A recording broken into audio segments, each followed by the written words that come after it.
a Isabelle. A Isabelle é doutora e mestre em estruturas ambientais urbanas pela FAUSP, graduada em arquitetura na Universidade de Santa Úrsula do Rio de Janeiro e arquiteta do Instituto de Patrimônio Histórico e Artístico Nacional desde 1982.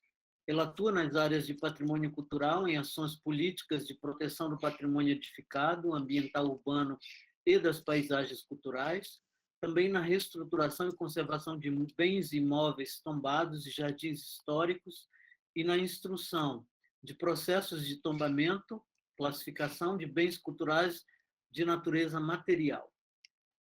Na área internacional, atua na elaboração de dossiês de candidaturas e nos planos de gestão do patrimônio mundial da Unesco e também na coordenação de comitês gestores. É gestora do sítio declarado Patrimônio Mundial, Paisagens Cariocas, entre a montanha e o mar, coordenadora do Comitê Científico das Vilas e Cidades Históricas do Conselho Internacional de Monumentos e Sítios, ICOMOS Brasil, e é também membro da Associação Brasileira de Arquitetos Paisagistas, da ABAP. Dentre as atividades de pesquisa, desenvolve trabalhos relacionados à história do urbanismo português, na formação dos núcleos urbanos, morfologia e estrutura fundiária, especialmente no parcelamento do tecido urbano. Eu tive uma experiência excelente com a Isabelle, que fez com que nós criássemos um vínculo de amizade, de continuidade de discussão, a partir de um grupo que me convidou para discutir a noção de morfotipo urbano, e que o grupo do IFAM, com o Jorge e o Paulo, que seria na sequência, e que, de certa forma, fez com que nós estabelecêssemos um diálogo muito rico. E a Isabelle é uma importantíssima paisagista brasileira, gente. De relativa a toda a parte de paisagismo, é uma referência que também a professora Marta, aqui do departamento, sempre fala dela, e, portanto, vocês estão em excelentes mãos, porque, de certa forma, a Isabelle está se predispondo a falar sobre a dimensão urbana nas áreas envoltórias do monumento histórico. Entretanto, qualquer pergunta que envolva jardins históricos, áreas envoltórias, paisagens culturais, certamente ela vai poder estar respondendo. Isabelle, muito obrigado. E agora eu que agradeço o convite. Boa tarde a todos. É um prazer estar aqui falando um pouco sobre a questão dos entornos dos monumentos tombados no Rio de Janeiro. Eu fiz esse recorte do Rio de Janeiro porque o Rio de Janeiro foi a cidade onde houve a aplicação maior, assim, foi a cidade que mais aplicou esse instrumento de entorno de bens tombados, né?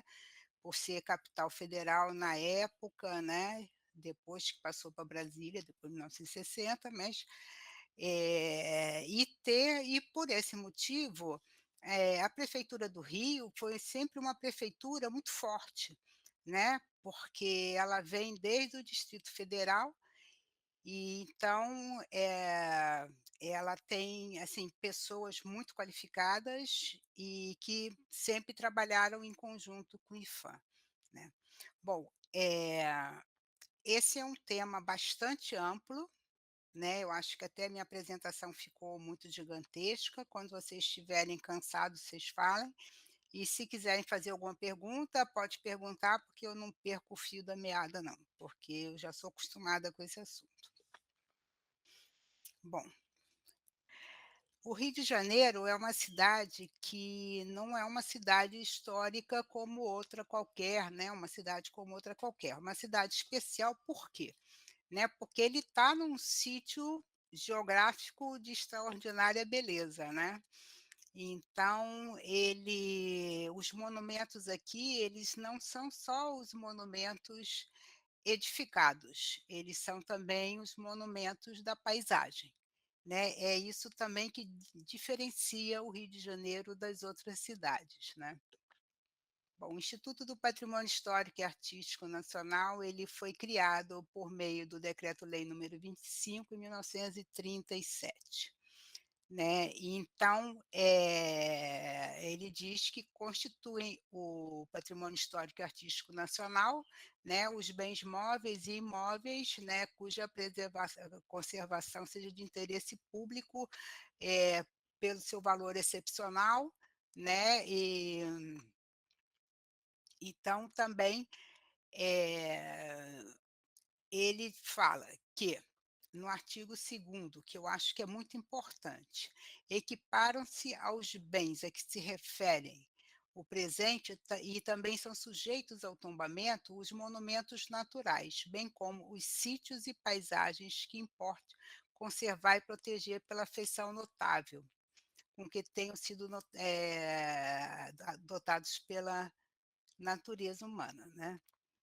E então segue o Decreto-Lei 25, no artigo 17 ele diz que você não pode mutilar nem danificar um bem tombado, e no artigo 18 ele fala que não se poderá, na vizinhança da coisa tombada, fazer construção que lhe impeça e reduza a visibilidade.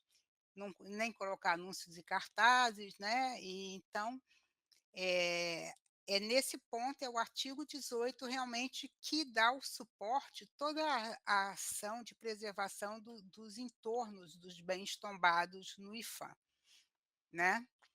Então, aos poucos, essa visão, essa noção de visibilidade dos bens, ela foi se ampliando. Como toda noção de patrimônio, né, toda noção de patrimônio, ela foi aos poucos, ela está ainda, assim, em evolução e está sempre, ampliando seus conceitos, né. Então, a visibilidade, logo desde o início, desde a década de 1940, ela passou a ser entendida como ambiência, né. Então não é só você ver, é o ambiente que é onde ela se situa, né.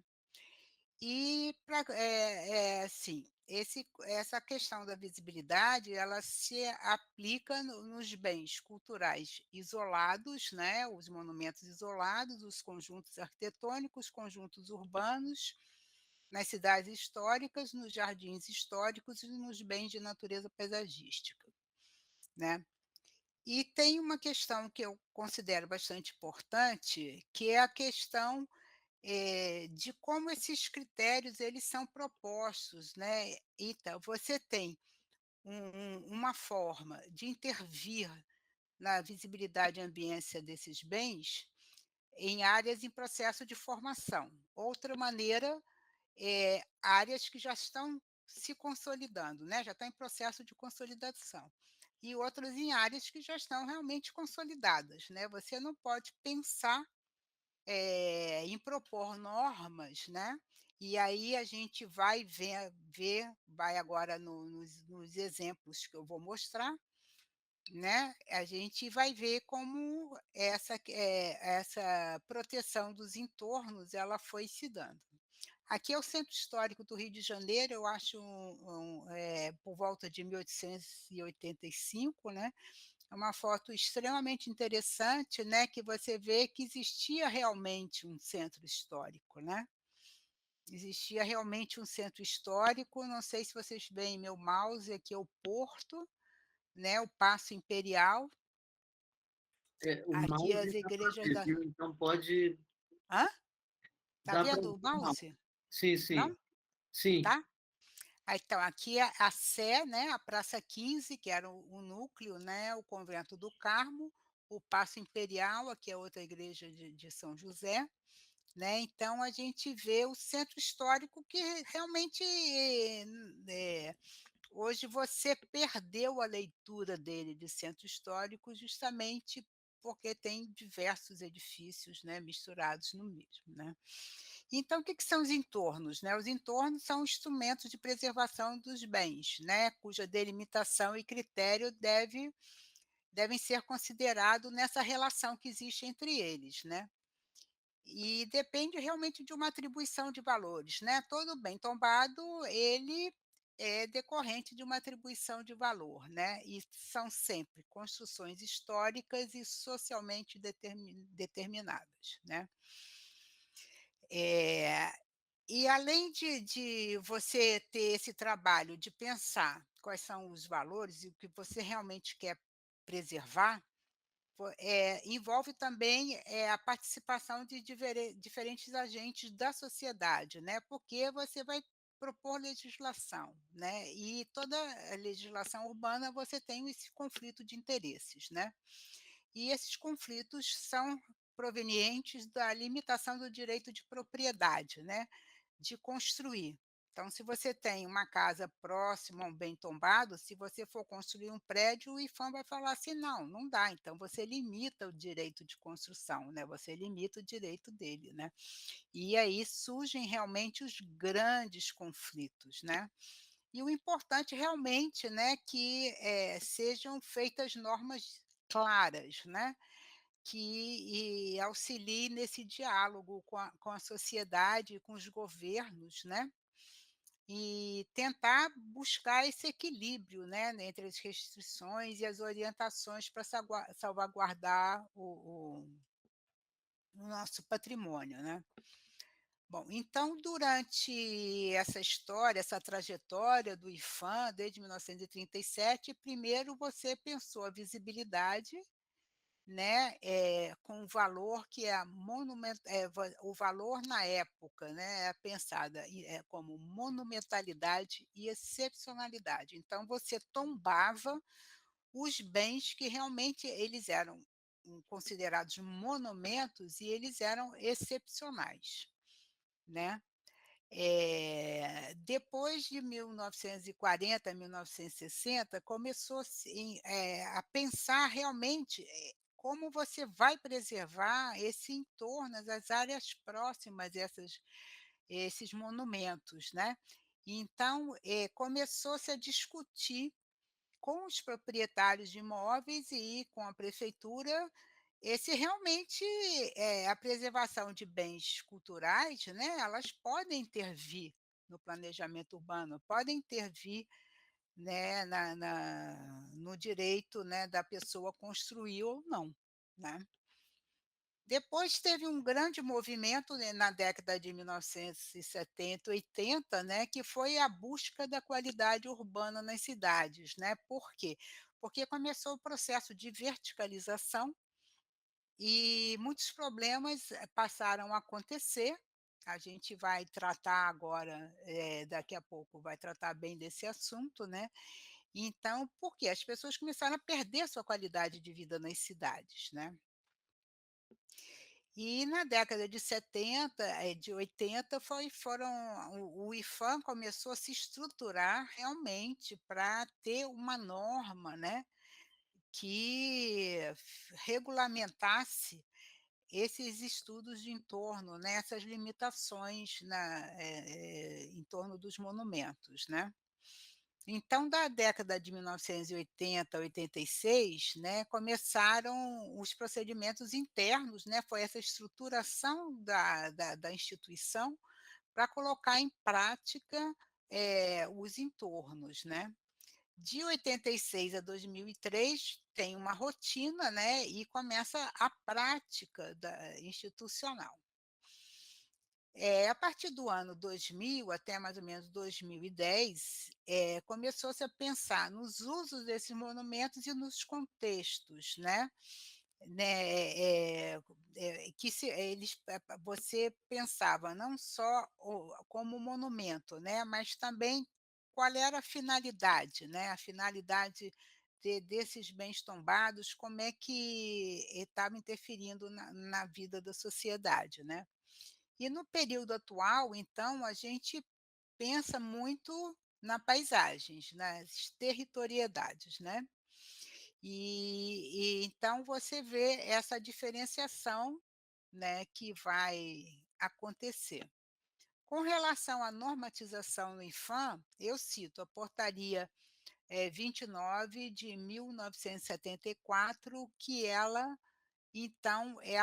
diz para os proprietários, né, que você vai ter que apresentar seu projeto, você para o IPHAN, você vai ter que mostrar seus documentos, você vai ter que dizer se você tem, escritura de propriedade, né, para você conseguir, fazer esse trabalho. Depois ela foi evoluindo com a prática, né, no ano de 1983, aconteceram 2 seminários sobre entornos, foi quando pela primeira vez toda a instituição, todos os técnicos do Brasil inteiro se reuniram realmente para discutir esse assunto, né. E só em 1988 que surgiu, um livro para registrar essas áreas de entorno de bens tombados, né. Hoje a gente usa a portaria 420 de 2010, que ela institui normas para intervenção em bens tombados, né, então as portarias foram sendo revistas, né, e foram cada vez mais incrementadas, né. Depois de 2010 a 2011, ocorreram diversas oficinas que o pessoal as pessoas do IPHAN começaram a discutir normatização, né, e então eles, em 2012, eles publicaram um caderno de orientação, né, orientando de como deveriam ser feitos e propostos esses estudos e normativas, né. A partir de 2016 tem um balanço na instituição e começa um novo ciclo de debate sobre normatização, e em 2017 a instituição faz um convênio com a Unesco, né, então hoje a Unesco subsidia esses estudos, né, esses estudos são subsidiados pela Unesco. Bom, primeiro grande embate do que a instituição teve foi em relação à igreja de Nossa Senhora da Glória do Outeiro, né, esse terreno que está aqui na frente, que esse projeto de paisagismo é um projeto até que foi feito por Lúcio Costa na década de 50, né, e então eram casas que foram demolidas e queriam construir prédios. Só que o IPHAN falou assim: "Não, vocês vão ninguém vai ver mais a igreja", né, e a igreja é um marco na paisagem carioca, né. Então, de 1949 até 1965, o IPHAN falava muito disso, né, não é só a visibilidade da igreja, também tem toda a ambiência em torno desse morro, né, desse outeiro onde está situada a igreja, né, e só em 65 que o IPHAN realmente venceu essa batalha, né, foi que eu falei anteriormente das batalhas judiciais que aconteceram para o IPHAN proteger realmente esses entornos, né. E hoje você vê essa foto da Glória do Outeiro, né, como você manteve essa ambiência, né, como essa ambiência aqui do Morro da Glória, aqui em cima é uma casa no Morro da Glória, né, uma casa do século XVIII ainda, que já foi ampliada, né, mas que você vê que ainda você preserva toda essa ambiência da Glória do Outeiro, né. Então, na época se falava que o conceito de visibilidade não se limita à simples percepção ótica, né. O bem, embora continuando fisicamente visível, poderá vir a ser altamente prejudicado por construções que se façam em sua vizinhança, quer como resultado da comparação entre as respectivas dimensões, quer por prejudicar um novo edifício, o conjunto paisagístico que é o conjunto paisagístico que emoldura o bem.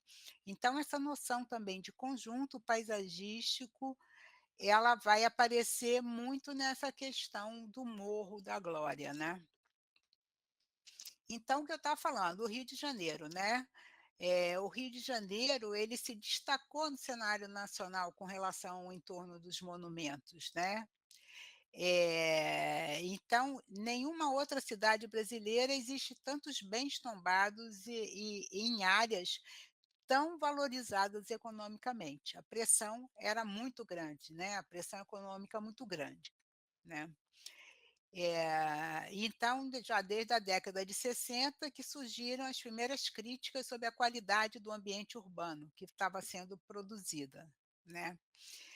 E o crescimento desordenado e a especulação imobiliária provocou efeitos muito devastadores, a gente vai ver daqui para frente, né, na qualidade de vida dos seus ambientes e no seu patrimônio cultural ambiental, que então passou a ficar ameaçado, né. Então esse sentimento coletivo da perda da qualidade de vida provocou o fortalecimento desses movimentos, populares, né. Então, no Rio de Janeiro começou muito a formação das associações de moradores, né, que passaram a exigir do poder público a preservação desse, da paisagem, né, desse conjunto paisagístico que na verdade, é a maior parte do Rio de Janeiro, né. E nesse contexto, os estudos, estudos de entorno de monumentos passou a ser um instrumento de política urbana. Até Vicente Del Rio fala disso, né. Deixa eu ver uma coisa aqui, apareceu. Então, Vicente Del Rio fala disso no livro Desenho Urbano dele, que ele fala que as primeiras medidas realmente que foram feitas, buscando esse equilíbrio nas cidades foram as portarias de entorno do IPHAN. Bom, agora eu vou falar de alguns tombamentos paisagísticos na cidade, né, para a gente entender o porquê, fazer também essa diferenciação, né, uma coisa é você ter igrejas tombadas e uma área de entorno, outra coisa é você ter monumentos paisagísticos naturais e como é que se comporta isso em relação à cidade, né. Então nós temos um grande tombamento, que é o tombamento do Parque Nacional da Tijuca e suas florestas de proteção. Então o tombamento do IPHAN não é só do Parque Nacional da Tijuca, que ele é dividido em 3 setores. É também das florestas em proteção de proteção de proteção, é a área desapropriada por Pedro II para o reflorestamento. Quando o parque foi criado posteriormente. Então ele eliminou as áreas onde existiam propriedades privadas. O parque, ele não pode ter propriedades privadas. Então essa área das propriedades privadas, elas eram as florestas protetoras, né, e elas não entram na área do parque, mas entram no tombamento do IPHAN. Outro tombamento bastante marcante no Rio de Janeiro são dos morros, né, são os elementos naturais que balizaram e definiram a paisagem, carioca, né, transcendendo em muito com seus perfis impressionantes um valor regional para se constituir um valor excepcional do patrimônio paisagístico do país, né. Então, aqui no alto, você tem atrás a Pedra da Gávea, aqui na frente o Morro do Dois Irmãos, que vai voltar a aparecer aqui, a Gávea, o Dois Irmãos, a Lagoa Rodrigo de Freitas. Isso tudo é o Maciço da Tijuca, o Parque Nacional da Tijuca. Aqui você já está em Copacabana, você vê o Cristo Redentor lá de trás. Aqui você está dentro da Floresta da Tijuca, no Mirante Santa Marta, né, olhando para esse outro sistema de morros, né, que é o Pão de Açúcar, Urca, Cara de Cão e Babilônia. Aqui está o Corcovado, né, o Corcovado com seu Cristo Redentor. Então esse tombamento dos morros é um tombamento bastante importante e marcante no Rio de Janeiro, né. Então é isso, né, na década de 70 teve o grande boom imobiliário, né, que adensou e verticalizou os bairros, né. E então a sociedade exigiu as medidas, né, contra esse processo de verticalização por obstruir os eixos de visibilidade do sítio geográfico excepcional do Rio de Janeiro. E a prefeitura e IPHAN passaram então a trabalhar em conjunto na defesa dessa paisagem, né, e as normas de proteção da ambiência e visibilidade dos bens foram determinantes hoje e que levaram à preservação, aí eu coloco a paisagem carioca entendida com o sítio do patrimônio mundial, que se chama Paisagens Cariocas entre a montanha e o mar.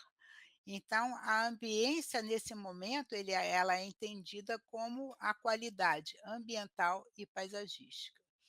Então nós temos no Rio de Janeiro, eu não sei, que esses números estão todos errados, né, que coisa horrorosa.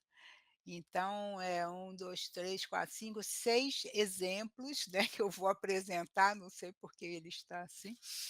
São 6 exemplos de portarias de entorno, de estudos de entorno de bens tombados, né, que são marcantes, né. Aqui é o Parque do Flamengo, lá no fundo Pão de Açúcar, com os morros, né, Cara de Cão, Urca e Babilônia. Né, aqui também de volta no Mirante Santa Marta, que você vê o bairro todo de Botafogo, é a Enseada de Botafogo. A Enseada de Botafogo realmente ela era considerada um local excepcional, né. Então a primeira portaria que legitimou que o IPHAN fizesse análise de projetos foi essa proposta em 23 de outubro de 1974. Né, então fala que, considerando o interesse da administração federal na preservação da integridade dos conjuntos paisagísticos inscritos no livro de tombo do Patrimônio Histórico e Artístico Nacional. E também na conveniência de não haver dualidade na definição do exame dos projetos, né, da prefeitura analisar de uma forma e o IPHAN analisar de outra. Né, e também considerando que o IPHAN não está capacitado a reconhecer quais são os loteamentos que estão aprovados, os arruamentos que estão aprovados, os terrenos reconhecidos com escritura, sem escritura, né. Então, ele dispõe, né, essa portaria dispõe que os projetos sejam examinados pelo órgão, mas que que indique a existência de logradouro, a validade dos loteamentos, os alinhamentos, recuos e a exatidão da cota da soleira. Nessa época você, toda a normativa de altura, ela era relacionada à cota de soleira. Depois dessa portaria, já em 1986, houve também, eh, essa ela foi, assim, melhorada, né, ela foi ampliada, né, então, conforme eu falei anteriormente, os conceitos vão se ampliando, vão se tornando um pouco diferentes, né, e aí em 86 ela foi revista, né, então mas continua o IPHAN a zelar pela integridade dos bens, bem como pela sua visibilidade e ambiência. E da mesma forma, né, fixar normas para que as novas construções não perturbem aí já a moldura de que se revestem os seus bens culturais tombados. Essa questão da moldura era muito da Carta de Veneza 64, né. E a necessidade de uniformizar os processos de aprovação de projetos, né. Então, ele determina os procedimentos a serem observados nos processos de aprovação de projetos, em bens tombados e nas suas áreas de entorno. Aqui sim, em 86, já diz que não vai falar só dos monumentos, mas vai falar dos monumentos e das suas áreas de entorno, né. Então, a portaria 10 vai determinar a necessidade de delimitar esses entornos, né, preservar os bens tombados e seus respectivos entornos, de zelar pela integridade dos referidos bens, bem como sua visibilidade e ambiência, fixar as normas de construções que não perturbem a moldura que reveste seus bens culturais e a uniformização dos procedimentos, né.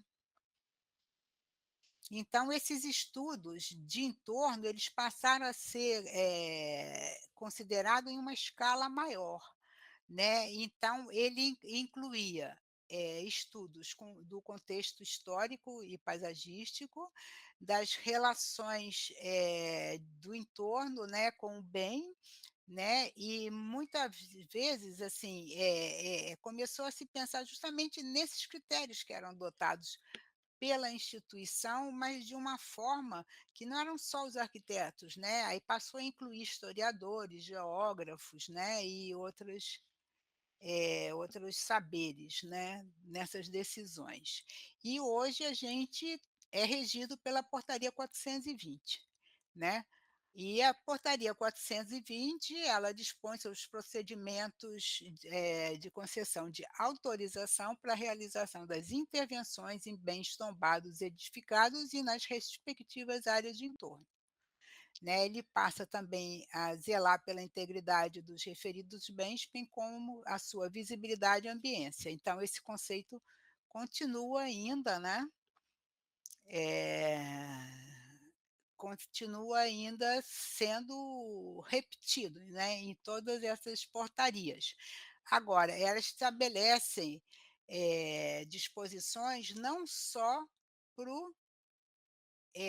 os monumentos e suas respectivas áreas de entorno, mas inclui os espaços públicos urbanos, né, os espaços públicos urbanos passa então a integrar esse rol.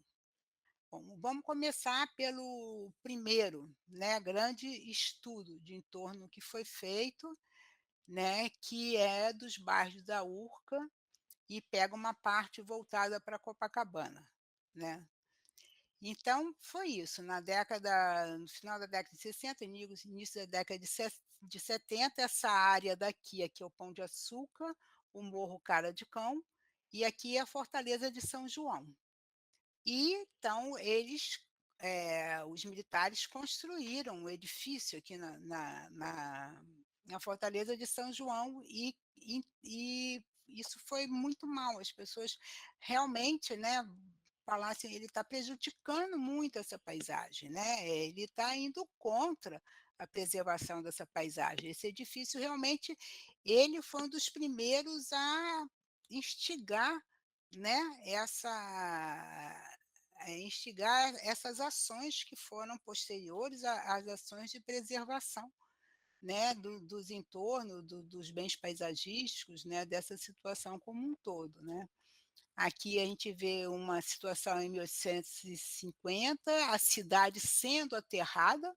Aqui você não vê o bairro da Urca, o bairro da Urca ele foi construído posteriormente, com o desmonte do Morro do Castelo, aqui você já vê, começou a ser construído o bairro da Urca, não está nem consolidado ainda nessa fase. Aqui tem a Enseada de Botafogo, isso é uma vista de cima do Pão de Açúcar, que você tem aqui o prédio da reitoria, né, que era o antigo asilo dos alienados. Então, em 1974, os arquitetos do IPHAN, junto com os arquitetos da prefeitura, eles propuseram normas para a construção nessa área da Enseada de Botafogo, né. Então, porque existiam muitos bens tombados. Então, eh os bens tombados lá são Morro do Pão de Açúcar, Urca, Babilônia, Cara de Cão. Aí ele fala dos bens tombados da cidade, né, mas esses critérios foram adotados nessa área da Avenida Pasteur, antigo Hospital dos Alienados, né, o Morro do Pão de Açúcar, da Urca, Babilônia, Cara de Cão. Né, então, para a defesa dos bens tombados acima mencionado, torna-se necessário estabelecer restrições às edificações que neles e nos seus arredores venham a ser construídas ou alteradas, né. Então, é um documento que nós utilizamos até hoje, são critérios, né, a gente vê os critérios foram propostos por altura relacionada à cota de soleira, e essa parte é enseada de Botafogo, que aqui você tem o antigo Hospital de Alienados, que é a reitoria hoje, o FRJ, né. Aqui o Morro da Urca, Pão de Açúcar, Cara de Cão, um bairro da Urca, que foi construído posteriormente, né. E na parte de trás, você tem o Morro da Babilônia tombado. Esse aqui, na parte de trás do Babilônia, é voltada para o bairro do Leme, em Copacabana, né. Aqui a Pedra do Leme, e que Copacabana você tinha essa situação de homogeneidade esses critérios até hoje eles permitem alteração, o Copacabana todo é 42 metros, né, de altura, e ele permite 55. Esse prédio foi construído com 55 de acordo com esses critérios de 74 propostos. Mas na década de 70 a especulação imobiliária, ela conseguiu construir esses monstrengos na cidade. Aqui é uma só agora, né, em 2020, com esse trabalho que o Adalberto acabou de citar, né, que nós conseguimos fazer a delimitação precisa desses monumentos tombados paisagísticos, né. Então, pelo georreferenciamento, né, geoprocessamento desses é o Morro da Babilônia, o Morro da Urca, Pão de Açúcar e Cara de Cão, agora a gente já está querendo a extensão toda dessa parte daqui. Aqui você tem a reitoria, né, a reitoria se encontra aqui. Aqui é o bairro da Urca, você vê ela continua bastante homogênea. O prédio da Fortaleza São João é esse aqui que aparece um cantinho aqui na frente, né. E aqui essa parte da Urca que tiveram os critérios que preservaram, e essa parte de trás você vê essa verticalização toda aqui, assim, ela foi muito prejudicial. Foi isso que fez surgir os movimentos sociais, né. Então esses estudos de ambiência dos bens paisagísticos, né, as normativas propostas tanto para o bairro da Urca quanto para o Jardim Botânico, eles foram determinantes para a gente obter o título, né, da paisagem carioca Patrimônio Mundial. Mas também você tinha essa ação do dia a dia, né.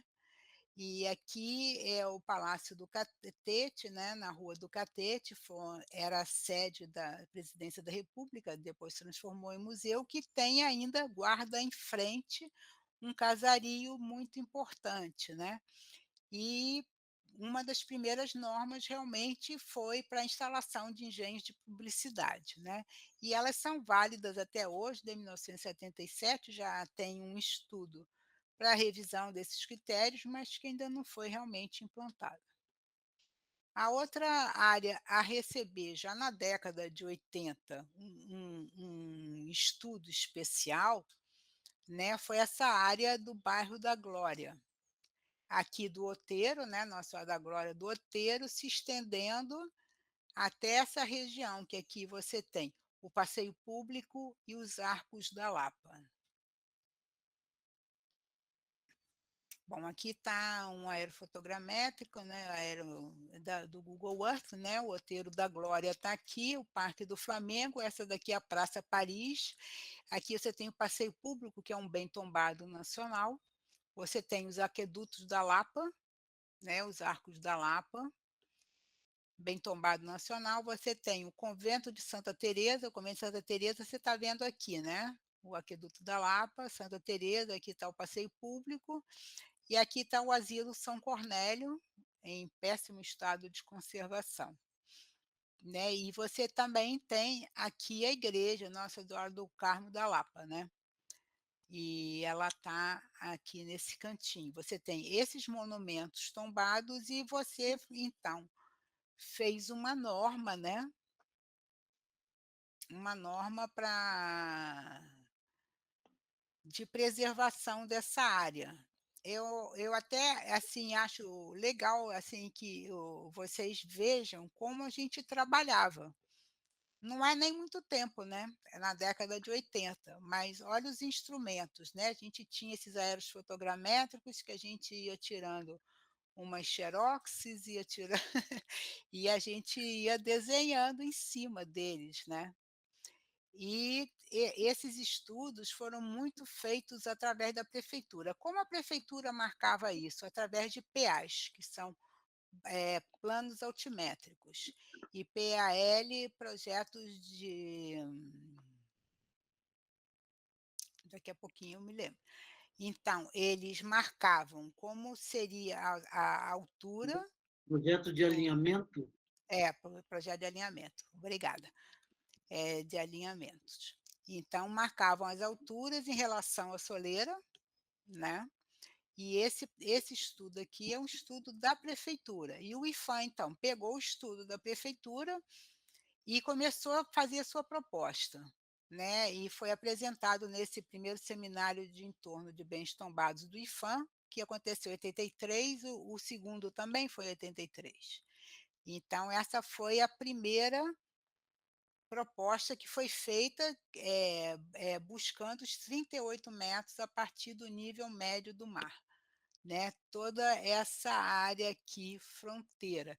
Aqui está marcando quais os edifícios mais altos que já existiam, né, aqui na frente. Então eram feitos o quê? Eram feitos desenhos. Então você marcava os eixos numa planta, né, os eixos aqui, o observador a 1,5 km, um observador no aterro do Flamengo, outro na rua Benjamin Constant, né, e você marcava os observadores, você tirava fotografia, pegava um papel vegetal, botava e começava a desenhar e ver, e você trabalhava assim, vendo esses eixos, né. Criando Então esses cones de visibilidade, né? são os cones de visibilidade. A gente trabalhava com os cones de visibilidade. E também sempre com essa noção de tentar ao máximo um gabarito homogêneo, né, nas cidades, né. Então essa foi, as normas, né, que foram propostas pelo IPHAN, que são válidas até hoje, para essa parte aqui da frente, que é a Avenida Beira-Mar, né, 55 metros, né, e em alguns lugares mais próximos aos monumentos tem 12 metros, 15 metros, porque isso aqui é um morro, né, o Morro de Santa Teresa, então nessas áreas, o gabarito já é mais baixo, né.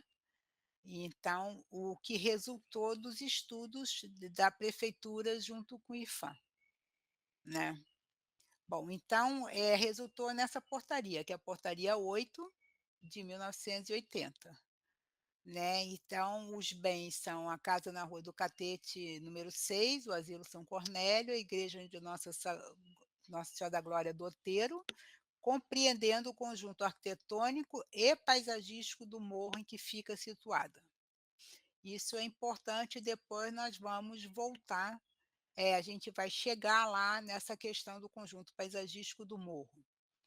O passeio público, ali o jardim, a igreja Nossa Senhora do Carmo da Lapa do Desterro, o aqueduto da Carioca e o convento de Santa Teresa, né, que é dever do poder público zelar pela integridade dos bens, bem como pela visibilidade ambiência, considerando a conveniência de fixar condições nas construções na imediação dos referidos monumentos que não perturbe a visibilidade e a ambiência, e também considerando os PAs aprovados, né. Então a gente no IPHAN, a gente, sempre que possível referendava esses projetos altimétricos e de alinhamento que eram propostos pela prefeitura. Então, resolve fixar os gabaritos e definir as alturas, inclusive da casa de máquinas e de coroamento das edificações que entravam nesse limite de altura, né.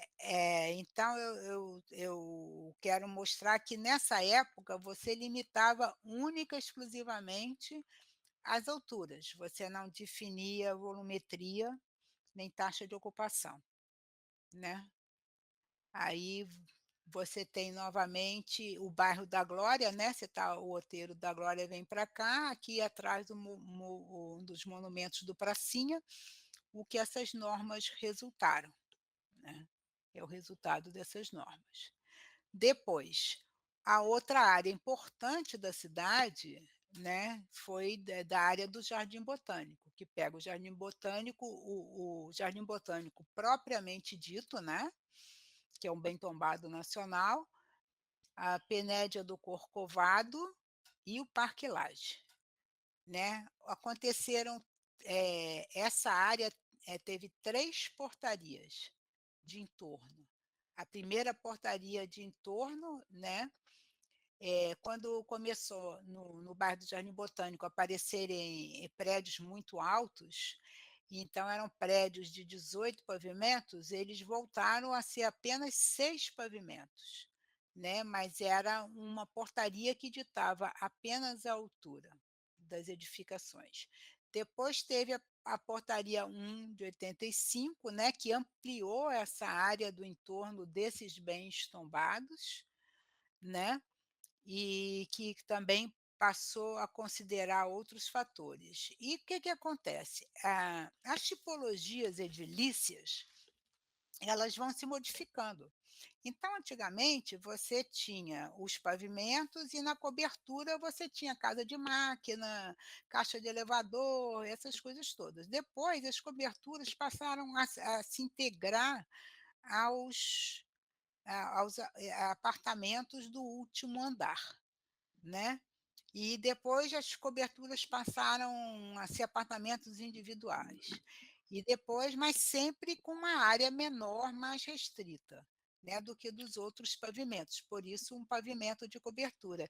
Isso começou a criar uma fofoca, começou a ficar uma coisa, assim, muito feia, né, que cada um construía uma coisa nas coberturas e a própria prefeitura pediu então que o IPHAN fizesse a revisão dessas normas em função de estabelecer parâmetros para esses, pavimentos de cobertura. Hoje em dia, aqui no Rio de Janeiro, nesses pavimentos de cobertura, eles estão, preferencialmente, sendo utilizados como área de lazer. Né, então as tipologias edilícias, elas vão se modificando e as portarias elas também vão ter que, né, se modificar aos poucos, né. Essa é a área do Parque Lage, né, você vê aqui o Parque Lage com o Cristo Redentor. Aqui é uma área do Jardim Botânico, o Jardim Botânico do Rio de Janeiro é esse que vem aqui, né, aqui é Lagoa Rodrigo de Freitas, né, e o Corcovado, né, o Corcovado fica aqui em cima com a área do Jardim Botânico aqui embaixo, né, então foi essa área que foi protegida. A gente vê, né, que o Parque Lage, você vê como tinha estava aparecendo, edifícios altos, né, e as pessoas do bairro que estavam acostumados a ver o Cristo Redentor, né. Aqui você vê bastante prédio, alguns prédios, assim, mais altos, aí com a portaria de entorno você passou então a ter um gabarito mais baixo, para que as pessoas andassem aqui pela rua Jardim Botânico, não impedisse a visão que elas tinham do Corcovado, né. Aqui estão os estudos, como a gente fez o esquema de estudos, né, em relação a questão das construções das coberturas, né, utilização da cobertura, sempre 50% do pavimento inferior, né, e o Jardim Botânico é o bairro que do Parque da Tijuca, da Floresta da Tijuca, vem os rios e o rio encontra com a lagoa, então você não pode ter pavimentos, né, você não pode ter subsolos, se subsolos você interfere no lençol freático, né. E então, mas agora o pessoal já está pedindo nova alteração dessa portaria, né, então aqui foi a portaria 104, essa que é aplicada até hoje, que já se solicita a revisão dela. Então, essa área em amarelo é a área do Jardim Botânico propriamente dito, a área do Parque Lage propriamente dita, né. Essas são áreas de 2 pavimentos, que são áreas residenciais de casas. Essas são os 6 pavimentos, mais o pavimento de acesso, né, que dá o total 7 pavimentos. Essas áreas em azul são os clubes. Aqui é o Jockey Club, aqui é o clube da hípica, junto com o clube militar, que nessas áreas eles não podem ter acréscimos de área construída. Os clubes ficaram congelados, né. E essa área também são áreas de 7 pavimentos, né. Aqui, junto da Rua Jardim Botânico, um pouco mais alto, aqui um pouco menor, mas sempre pensando mais em nível de altura, né. É E isso que eu ia te então perguntar. Porque, de É, certa forma, até então, com os cones visuais, vocês estavam trabalhando muito em alturas. Quando vocês começam a trabalhar com essa questão da parte superior do prédio, vocês interferem já com alguma legislação que altere a morfologia, Isabelle? não, não, porque a altura vai Não? continuar a mesma. Mas Continua a altura? você interfere a partir do momento que eles queriam construir colado nas divisas, entendeu? Porque quando você cola na divisa, você não tem um apartamento de cobertura, você tem mais um pavimento, entendeu? E então o apartamento de cobertura é aquele que é construído com limites em relação, né, em relação à construção. E sempre nível de a área é 50% do apartamento embaixo, né. Você entendeu? Sei. Então aqui é um estudo mais, assim, especializado, né, e tem umas áreas no jardim botânico que você pode ter um meio subsolo, outras áreas no jardim botânico você não pode ter. Né, as áreas da calha dos rios, você não tem. Quando as áreas não têm calha de rio muito próximo, aí já pode ter, né. Tá. Então, Então, ainda continua, de fato, com a questão das alturas, né? é, mas continua aqui no jardim botânico você não tem a questão de volumetria, nem taxa de ocupação, nada, né. Então, aqui está a nossa portaria 104, né. Então, a fim de que sejam fixadas, normas, né, parâmetros, a revisão da portaria 1 de 85, né, para as novas construções nas áreas submetidas à especial proteção do poder público federal que não venham interferir na moldura e que se reveste os mencionados bens.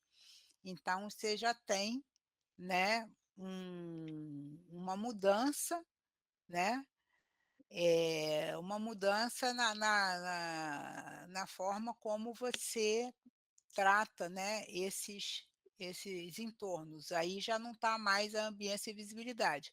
Aí você está a moldura dos bens tombados, né, os bens que são tombados por seus excepcionais valores paisagísticos. Bom, agora eu vou mostrar um exemplo de casas, né. Que acontece? Isso o que a gente viu no Jardim Botânico, na Glória, na Urca, já são áreas, que estavam urbanisticamente em processo de consolidação, né, elas estavam em processo, praticamente consolidadas, né. Essa área aqui de Botafogo, ela já era uma área consolidada. Então, essas casas são um conjunto de 3 casas, que ficam na rua ela dão fundos uma para as outras, né, na Rua Sorocaba 200 é o Museu Vila Lobos, a Rua das Palmeiras 35, 55, 55 é o Museu do Índio, né. E aqui então, zela, né, pela visibilidade e ambiência dos bens, né.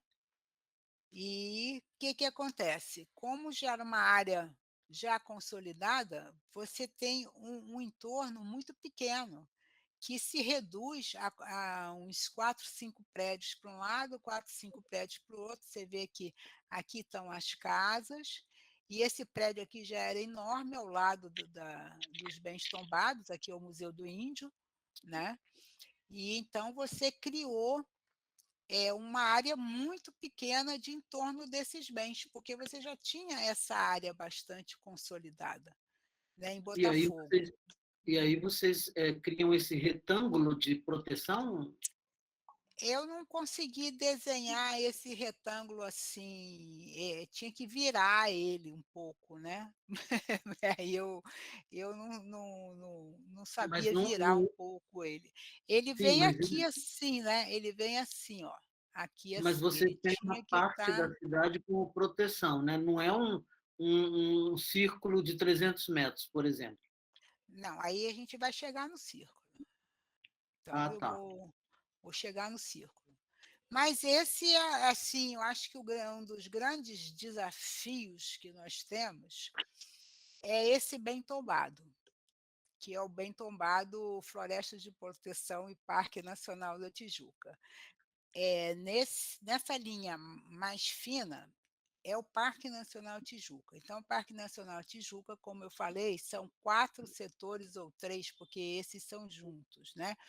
Aqui a Floresta da Tijuca, conhecido como Floresta da Tijuca, o maciço da Tijuca propriamente dito, essa estrada é a estrada de Jacarepaguá, para o lado de cá eles chamam Preto Forro e Covanca.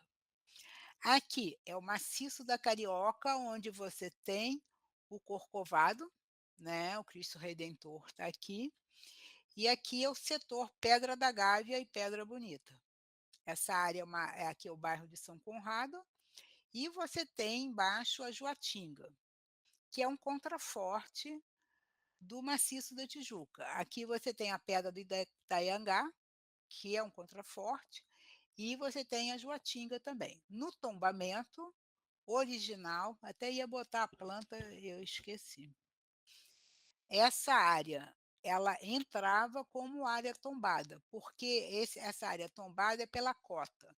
Então, aqui, essa região aqui é a região do Vidigal, que é a favela do Vidigal. Então, a rua principal do Vidigal se chamava Estrada do Tambá, agora é Presidente João Goulart. Da Presidente João Goulart, toda essa área frontal, essa área voltada para o mar, até essa aqui, que é a Estrada de Furnas, que leva ao Alto da Boa Vista. Está vendo a ocupação do Alto da Boa Vista pela Estrada de Furnas? É cota 80. O restante da área é cota 100. Então, o tombamento é basicamente da cota 100 e essa área voltada para o litoral é a cota 80. Bom, então é bastante importante a gente saber que na década de 60 ocorreram muitas enchentes, né? As enchentes de 66 e 67, os morros todos deslizaram, muita gente morreu. Então a prefeitura, ela se empenhou muito em propor normas para todos os morros da cidade do Rio de Janeiro, e ficou dividida assim, né, a cota 60, a cota 100, acima da cota 100, na cidade toda do Rio de Janeiro, é considerada Z1, zona especial, com parâmetros bem baixos de ocupação. A parte de baixo, muito eles chamavam, eles têm muito, assim, as zonas residenciais, né, e o primeiro decreto municipal foi esse, né, o decreto 3.800 de 1970, foi a primeira iniciativa para a proteção dessas florestas, né. Então, você vê assim, os solos das encostas que não são estáveis, né, a supressão da vegetação aumenta os riscos, né, a frequência dos deslizamentos, né, e se criou então no Rio de Janeiro, né, a ZE1, então ela é destinada à proteção da cobertura vegetal. E acima da cota 60, você não constrói mais logradouros públicos. Você não tem mais, você pode ter construções acima da cota 100, tá? Mas acima da cota 60 você não pode mais abrir loteamentos, nem fazer arruamentos, né? E então esse decreto, o primeiro decreto foi 3.800, né, e depois as normas foram consolidadas no 322 de 1976, que é válido até hoje. Aqui você tem o bairro de São Conrado, E essa área aqui de São Conrado, ela é ocupada com a ZR1, Zona Residencial 1. Então você vê que tem uma ocupação rarefeita. Essa parte aqui da Estrada do Joá, do elevado, você tem muitas construções, mas as construções são todas baseadas no decreto nas normas da ZE1, né, Zona Especial 1, né, porque daqui para cima, da Estrada do Joá para cima, já está na cota 100, cota 80, 100. Então você não vê as edificações, né? Você não sabe que tem um monte de edificações aqui, mas tem um monte de edificações. Então a ZE1 era isso, né, preservar a cobertura vegetal. E a ZR1 deixou uma ocupação, mas uma ocupação rarefeita, né, para fugir desses arranha-céus todos que foram construídos aqui na orla, né. Então vou falar da área da Joatinga. Bom, aqui embaixo, se você olhar essa imagem, as casas começaram a ser construídas de acordo com os critérios da zona residencial 1, não é Z1, porque ela é baixo, né, Joatinga é mais baixo, então, que admitia 3 pavimentos, 50% de ocupação. E essa casa aqui que tem esse elevador, começaram a aparecer torres de elevadores. Aí o pessoal falou assim: "Não, isso conta muito negativamente na paisagem, a gente não pode deixar realmente de deixar construir esse tipo de elemento, né. Então as normas não são só edilícias, né, as normas pensam também os muros, como são feitos o fechamento dos muros, como é a vegetação no terreno, como é a proteção geomorfológica, você não pode fazer cortes no terreno maior e nem aterros maiores que 3 metros nessa área, então, já é uma especialização das normativas, né. Uma normativa mais voltada realmente para a proteção paisagística e geomorfológica dessa área da Joatinga.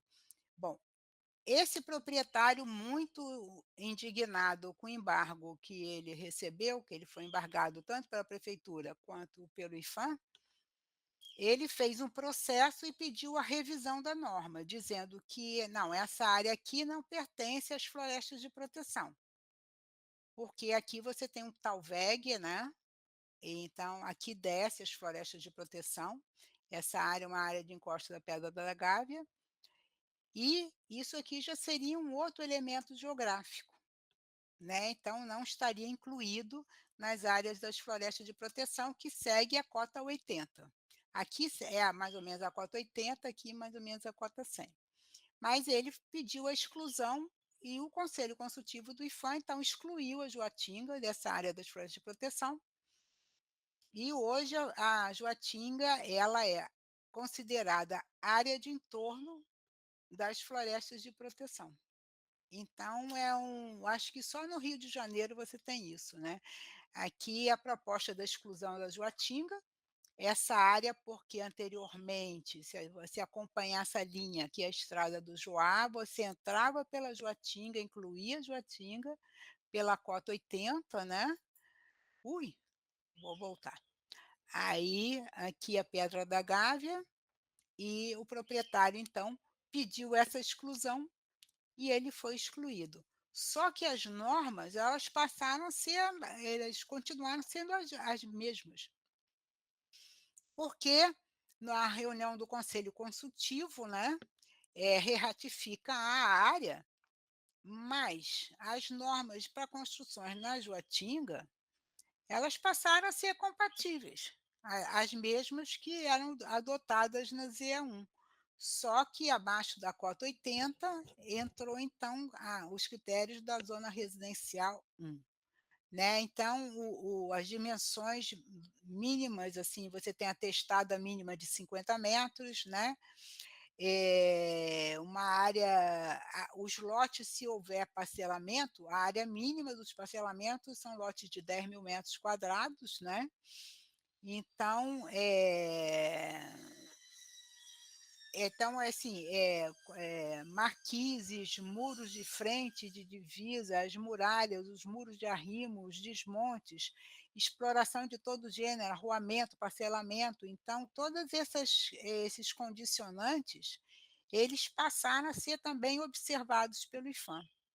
E também em 83, na 16ª, 93, a 16ª reunião do Conselho Consultivo do IPHAN, então, eles determinaram as normas, né, para intervenção na área da Joatinga. Aí fala, inclusive, da introdução de espécies vegetais. Depende da autorização do IPHAN, quais são as espécies vegetais que você vai colocar nesses terrenos, né, e os muros, né, porque começou a aparecer muitos muros, então você não via mais as edificações, grandes muralhas, né, e então, se passou a controlar os muros e elementos de fechamento dos lotes, bem como os muros de contenção das encostas, os elementos estruturais, que aí você não pode ter pilotis maiores de 3 metros, porque começaram também a aparecer elementos estruturais muito altos, né, então eles serão objeto de especial atenção, devendo ter a menor altura possível.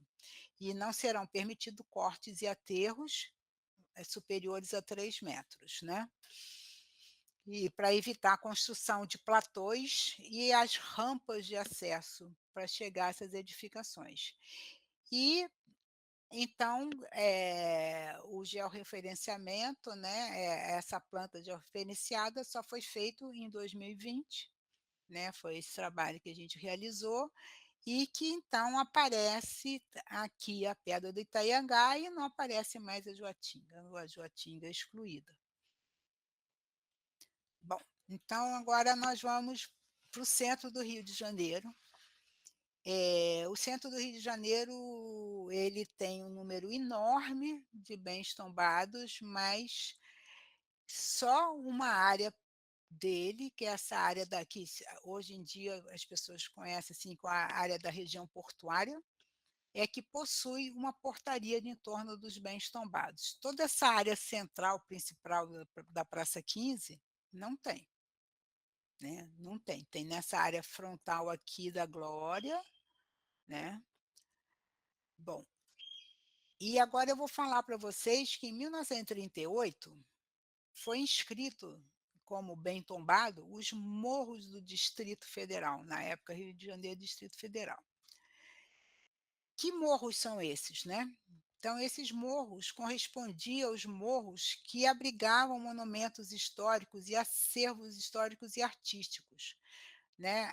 Então, o Rio de Janeiro foi construído entre 4 morros, né? Tem gente que fala também que é 5 morros, o Morro do Senado, mas a maior parte das pessoas, assim, dos estudiosos, falam 4 morros, que é o Morro de São Bento, onde está o Convento de São Bento, o Morro da Conceição, que foi arrasado, o Morro de Santo Antônio, que foi parcialmente arrasado, só sobrou um pedaço onde está hoje o Convento de Santo Antônio e São Francisco da Penitência, o Morro da Conceição, né? Então, aqui o Morro do Senado foi arrasado. Então, depois do desmonte do Morro do Castelo, onde você jogou abaixo a Igreja dos Jesuítas, o sítio de fundação da cidade do Rio de Janeiro, a primeira sé da cidade, né, a fortaleza, e depois você veio, arrasou o Morro do Senado, e depois queriam arrasar o Morro Santo Antônio como um todo também,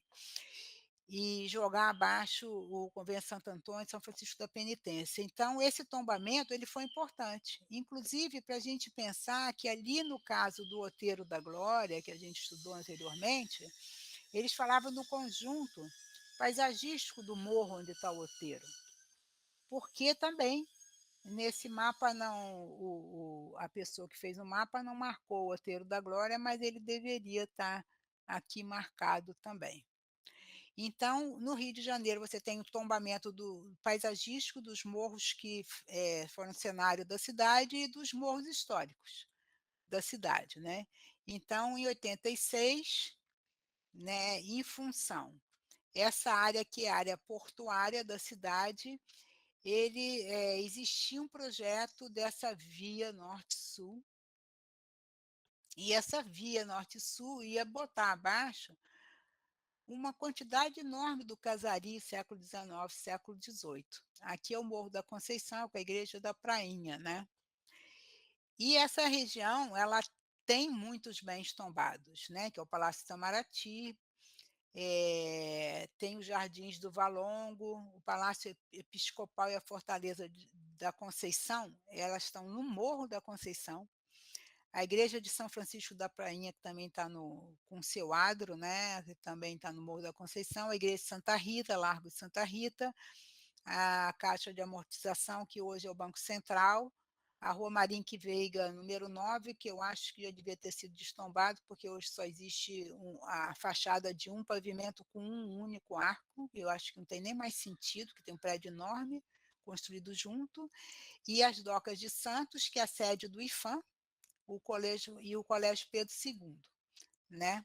Então em 86, então, ele foi zelar pela integridade e ambiência desses bens tombados, mas justamente para impedir, né, que não fosse demolido todo esse casario, né, junto com a prefeitura, os técnicos da prefeitura, eles fizeram um movimento muito grande, o EFAM junto, então, fez essa portaria, né, preservando. Esses que estão em vermelho são os bens tombados do IFAM, né, aqui o Palácio Itamaraty, Jardins do Valongo, né, Individualizados, né? São o tombamento individual. tombamento individual, e essa parte aqui é o Morro da Conceição, né, aqui o Banco Central, a Docas de Santos, né, a Igreja de Santa Rita, aqui a Prainha, né, a Igreja da Prainha, né, e então, agora, o morro é tombado, não é? Não é tombado, mas, não foram feitas normas como se faz normas para uma área com conjunto arquitetônico tombado, entendeu?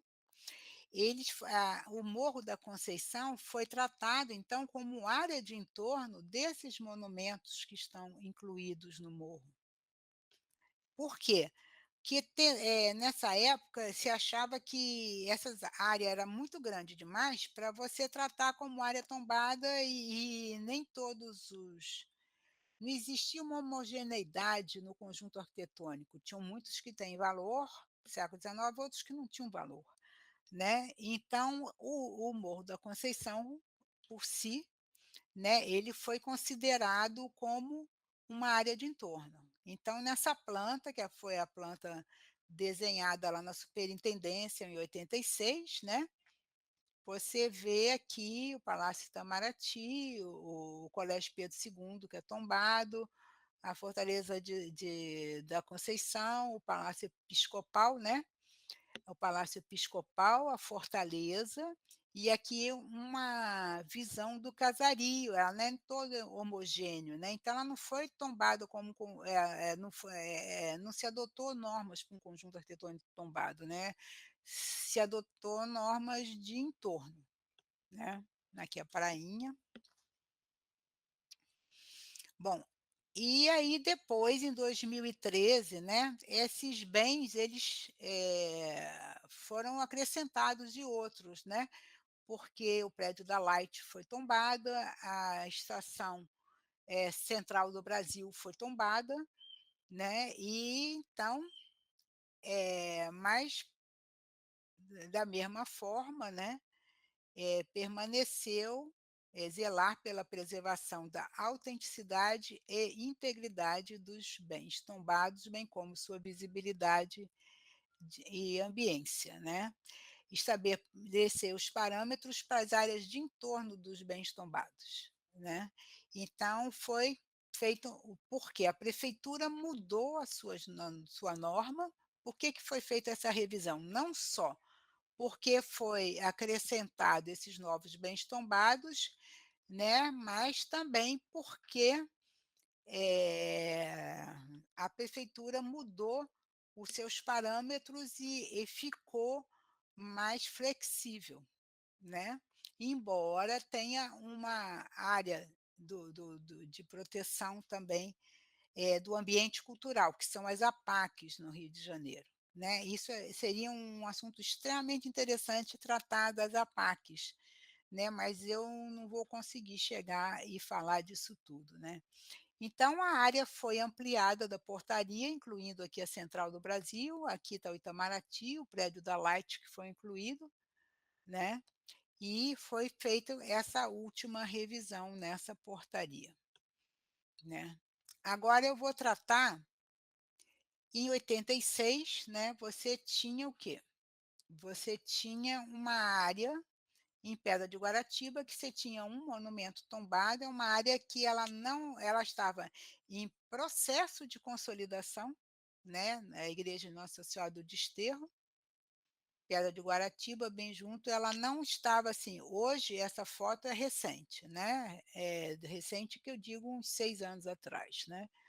Isso foi um estudo que a prefeitura estava fazendo para então a gente não utilizar. Esse é o recurso dos raios era muito utilizado, era utilizado primeiro na legislação francesa, mas foi muito utilizado em áreas que não eram consolidadas urbanisticamente. Então você não tinha essa malha urbana definida. Agora, hoje, não tem mais como você continuar adotando o raio numa região urbanisticamente consolidada. Porque se passa pela metade do terreno, aí ele fala: "Entra, é um pavimento ou 2 pavimentos", aí é muito chato, né. Então, essa daqui é uma proposta, né, para fugir da questão do raio e passar então a definir os limites pelos logradouros, né. Mas aí você pode ver, não, a portaria do IPHAN protegeu, é tudo 2 pavimentos, né, não tem arranha-céu aqui do lado, não tem prédios altos, nada. Agora, a prefeitura fez um projeto de um deck na frente aqui. Então, para você ver como os projetos urbanos, às vezes, eles interferem também no monumento, né. Então esse deck, ele não conta paisagisticamente de uma forma positiva para essa igreja, né, então isso aqui é um exemplo de raio. Bom, agora a gente vai para o nosso último exemplo, que é os bens tombados de Jacarepaguá. O Rio de Janeiro, está tendo a revisão do plano diretor do Rio de Janeiro, esse mapa é um mapa bastante atual, né. Você tem 2 maciços, né, o maciço da Tijuca, que está o Parque Nacional da Tijuca, e o maciço da Pedra Branca. E também tem esse terceiro maciço da Curicica, mas lá em cima, né. O que que acontece? Todo mundo achava que a maior floresta urbana do mundo é o maciço da Tijuca. Mas não, a maior floresta urbana do mundo é o maciço da Pedra Branca, que fica do lado. E essa área central, então, foi a área que está vendo como ela muitos rios, né, ela é muito dotada de água, né, foi onde os engenhos de cana-de-açúcar e depois eles evoluíram para engenhos de café, eles se implantaram na cidade, né. Ao todo foram 11 engenhos nessa região. Hoje E você tem tem o remanescente. Hã? não, que aí tem o trabalho do Paulo também, né. É, também tem. Então, o engenho d'água, o engenho da Taquara, aqui o bem tombado é só o aqueduto, mas o aqueduto ele é do Engenho Novo, né, e a igreja Jacarepaguá Nossa Senhora da Pena, né. Então hoje a fazenda da Taquara, que era um grande engenho, ela está reduzida a esse terreno, o resto todo foi loteado. Quando nós começamos a trabalhar nessa região, quase não existia nada, não tinha nem as ruas, né, os arruamentos nem estavam prontos, na década de 80. Aqui é o Engenho Novo, que é o aqueduto, que é a colônia dos psicopatas hoje, que é ligada à Fiocruz. Então isso é um campus da Fiocruz. O engenho d'água, coitadinho, foi reduzido a uma rotatória, né. Aqui atrás tudo é a Cidade de Deus, né, tá vendo a Cidade de Deus bem construidinha, né. Então, e a igrejinha de Nossa da Pena, coitadinha, bem aqui, e essa área do lado de cá se chama área da freguesia. Quando essa área da freguesia começou a receber prédios muito altos, foi quando teve um alerta, né, um alerta no IPHAN. Então começou-se a fazer essa proposta para as áreas em torno desses monumentos, que eles estavam não só perdendo a visibilidade e a ambiência, mas também toda a questão social e histórica, né. A fazenda, que era um grande engenho, se transformou num terreninho, né, e a outra se transformou em uma rotatória, né. A igreja, esse eixo, da freguesia, a proposta de edifícios muito altos, né, que você não via. Então, foi quando a gente começou a trabalhar. Aqui você tem mais ou menos uma noção, aqui é o mar, né, o mar, se você pega do mar em direção à linha amarela, né, que aqui antes você via no mapa anterior não existia linha amarela, agora existe, né. Você tem engenho d'água, a igrejinha aqui em cima, uma igreja maravilhosa, lindíssima, do século XVIII, ela é de azulejos internamente, né, ela é muito, muito bonita, né. E aqui atrás você tem o Bosque da Freguesia, mas essa área toda foi muito verticalizada, tanto que os próprios moradores hoje pediram para a prefeitura para não deixar mais verticalizar. Bom, aí o pessoal dentro do IPHAN começou muito a estudar, né, foi quando saiu o livro do Kevin Lynch, né, então, pautado no princípio da legibilidade, né, começaram a se fazer, então, aquelas visadas que nós fazíamos, chamadas visadas, né, elas tiveram um aperfeiçoamento nesse trabalho, né. Então, porque é o que se sentia, né, que o significado do bem, tinha diminuindo, né, virou insignificante, porque rompeu as suas relações com o meio em que ele se encontrava, né. Então, a ênfase desses estudos, né, foram os pontos de visadas e a relação entre esses bens, né. Eh, eu gosto muito desse trecho, né, "O bem cultural tem significado, de um modo geral, incontestável, senão pela série de informações que pode fornecer à análise das formas de produção e expressão de grupos sociais por seu modo de fruição. Mas esse significado é diminuído, ou até mesmo comprometido, quando são rompidas suas ligações com o meio onde se insere. Nesse sentido, o bem possui um valor simbólico que é decorrente da interação que estabelece histórica e visualmente com as suas áreas envoltórias. Né? Então, esse estudo da portaria de Jacarepaguá, ele já tem um avanço imenso, né, porque considerava todas essas condicionantes históricas, né, do local, que era o local dos engenhos, né, e que de repente, viu seus engenhos reduzidos a áreas muito pequenas e a igreja, que é no alto, no cume do morro, ninguém mais conseguia nem ver, né. Mas e da mesma forma, né, fixar normas para que as construções não venham a contribuir para a descaracterização da moldura em que se reveste os mencionados bens tombados, né. Aqui é uma foto da fazenda da Taquara, que é um espetáculo, né. O engenho d'água, que está naquela rotatória, e aqui o aqueduto dos psicopatas, né, que é a colônia Juliano Moreira, que era o antigo Engenho Novo. Bom, então agora eu acabei os exemplos do Rio de Janeiro, né, e já tem 1h30 e agora eu vou passar, assim, um pouco rápido pelo Brasil, o que depois daqui, muito pouca coisa foi sendo feita. Adalberto, quanto tempo eu tenho? Você tem meia hora.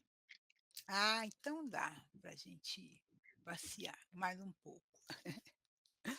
Bom, Se puder e acabar antes de meia hora, é melhor para a gente debater algumas coisas.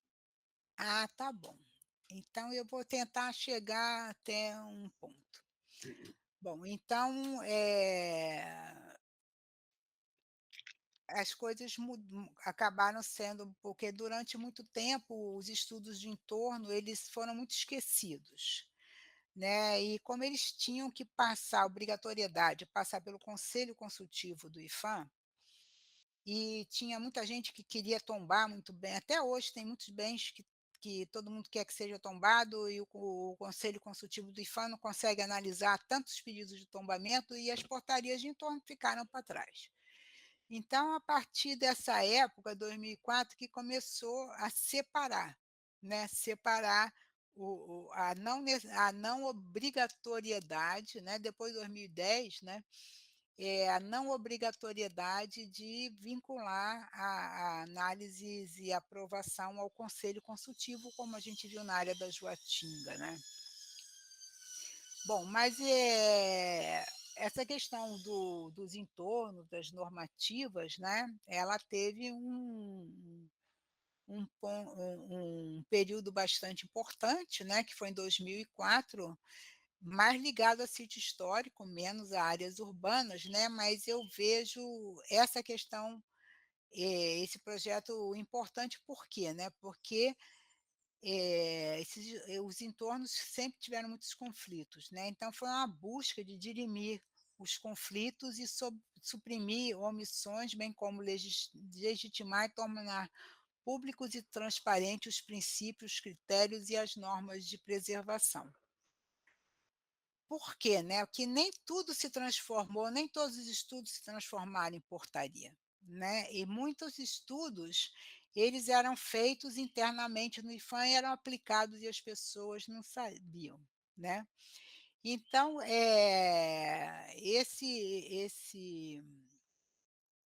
a portaria estabelece, né, assim, na preservação dos sítios históricos, né, eles tinham que estar trabalhando junto com a gestão urbana, né, com o desenvolvimento urbano, a preservação cultural. Só que, eh era obrigado dentro da instituição, mas nós nunca tivemos quadro, né, quadro pessoal, pessoas disponíveis a fazer um trabalho como esse, né, e nem estrutura, né, uma estrutura formada, né, com verbas, né, para que a gente pudesse realmente trabalhar dessa forma, né. Bom, mas eu sinto que tudo se transforma quando a gente começa a trabalhar com georreferenciamento, né, então que começa a se implantar no IPHAN o SIGIS, que é o Sistema Integrado de Conhecimento e Gestão.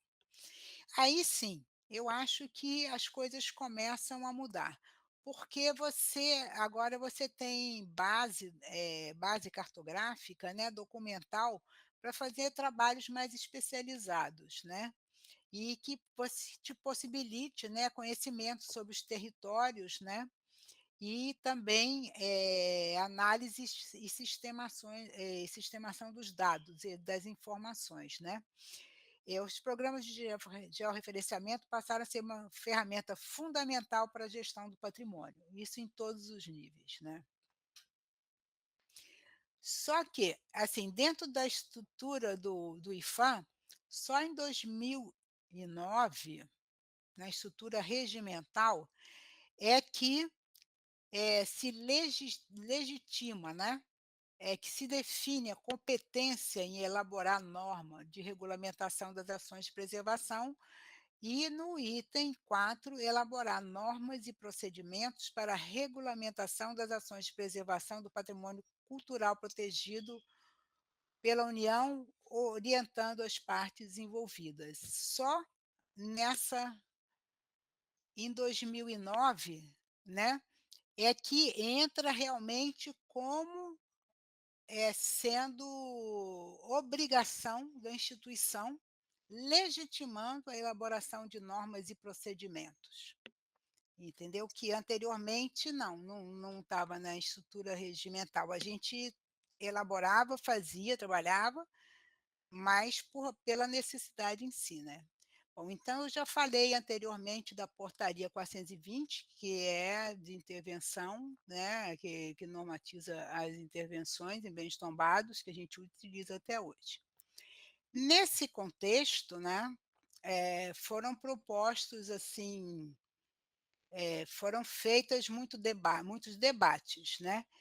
E então, esse caderno de normatização de cidades históricas, mas ele é muito importante, foi só publicado só em 2012, e ele tem então definições, né. O que que é uma poligonal de entorno? É a área claramente definida com o objetivo de resguardar a ambiência do bem tombado e garantir a qualidade urbana necessária para a sua fruição.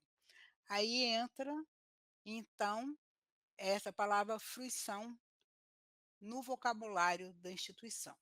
A área de entorno teria como função principal preservar a qualidade ambiental e paisagística adequadas para a fruição e compreensão do bem protegido e dos valores a eles associados. Além da fruição, cada vez mais a instituição passou a cobrar, que ficassem claros quais são os valores que estão sendo protegidos, né, naquele bem, né. Então, que essas áreas, então, elas seriam como áreas de amortecimento, né, dos monumentos com a cidade. E partindo do pressuposto, mas isso em relação, que a gente fala que é em relação às cidades históricas, né. Então as áreas de entorno dos centros históricos, elas seriam essa área de amortecimento. Isso, mas eu acho importante nesse documento a gente ver que já entrou essa palavra fruição, que é como as pessoas, se apropriam dos bens e quais são os valores a eles atribuídos, né. Então deve partir do pressuposto que o IPHAN deve garantir a preservação dos aspectos necessários para a leitura dos valores atribuídos ao sítio e que motivaram o seu tombamento. Bom, e aí em 2012, o Rio de Janeiro é declarado Patrimônio Mundial. Na categoria Paisagem Cultural, e então eu acho que todo aquele trabalho que o IPHAN fez de preservação dos monumentos, dos bens paisagísticos, ele e dos nossos tombamentos, né, dos morros do Parque da Tijuca e Florestas de Proteção, isso tudo então garantiu que o mundo reconhecesse a excepcionalidade desse sítio geográfico e geomorfológico que é o Rio de Janeiro, né. Bom, a candidatura é dividida em 4 setores, né, o setor 1, 2 e 3 é o Parque Nacional Tijuca, foi o que eu falei, né, o Maciço da Tijuca, a Floresta da Tijuca, o 2 é Pedra da Gávea, Pedra Bonita, o 3 é o Corcovado e o Maciço da Carioca. E o 4, o que que é o 4? São as orlas desenhadas, né, é o Parque do Flamengo, né, conhecido como Aterro do Flamengo, a orla de Copacabana, né, e também a parte da entrada da Baía de Guanabara, inclusive o mar, né, que isso aqui é o mar, o Rio de Janeiro, aqui é o Pão de Açúcar, o Cara de Cão, termina aqui é a boca da Bahia, que já é Niterói, com a Fortaleza de Santa Cruz, aqui está a Fortaleza de Santa Cruz, aqui desse lado está em Santa Cruz, olhando para o Pão de Açúcar aqui, né, a gente vai ver. E essa área aqui toda, então, verde, ela é a área de amortecimento. E como esse sítio foi definido? Daqui do Corcovado, você abre um raio em direção a Niterói. E aqui em Niterói, do Morro do Pico, você olha para o Rio de Janeiro e abre outro raio. Foi assim que essa área foi definida. Então você tem aqui em Niterói, né, você tem a Fortaleza Santa Cruz, aqui é o Forte do Pico e aqui está o Rio de Janeiro, com aquele prédio lá da Fortaleza São João. O Parque do Flamengo, né, o projeto de paisagismo do Burle Marx. Então é a orla desenhada, né, e também com seus jardins. Aí entrou o passeio público, o jardim botânico, o passeio público está aqui, o jardim botânico, a orla desenhada de Copacabana, né. E você tem então esse sistema de morros, né, do Pão de Açúcar. Aqui é o Parque Nacional da Tijuca, aqui está a orla de Copacabana, você não vê o desenho do calçamento, é o desenho do calçamento que ele entra junto com essa área do arpoador, né. Em 2017, então, é definido que na área central do IPHAN, no Departamento de Patrimônio Material, seja estabelecida a Coordenação Geral de Normatização e Gestão do Território. E então que seja a instância responsável pela norma de preservação no Brasil todo, né, que deverá realizar leituras integradas e atualizadas do território como condição para a definição de diretrizes de preservação e critérios de preservação. Né, então, entende-se que o território corresponde ao espaço usado e produzido pelas pessoas e instituição que está em constante transformação, adaptação e ressignificação como lugar das ações, representações desses grupos, por vezes convergentes, por vezes conflitantes. Então é isso, né, foi quando eu falei da tipologia edilícia, não só os edifícios vão mudando, né, a sua forma de serem projetados, mas também o espaço urbano, né, toda hora você tem adaptações, você tem ressignificação dos bens tombados, né, então o patrimônio está em ação.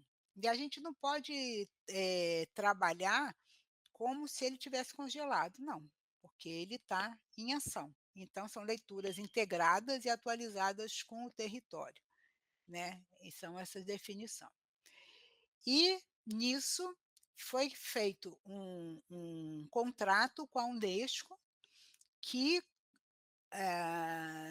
a Unesco ela contratou consultores para que fizessem trabalhos nesse sentido né, da a gestão compartilhada do patrimônio cultural brasileiro, né, cada vez mais junto das municipalidades, né, nos sítios declarados patrimônio mundial. E aí entrou o Rio de Janeiro, né, eh, pelo nosso sítio, né, da paisagem carioca, né, e então, pedindo então não só que se fosse feita a normativa, né, mas propor uma gestão compartilhada de diferentes entes federativos que têm competência concorrente na atuação da área.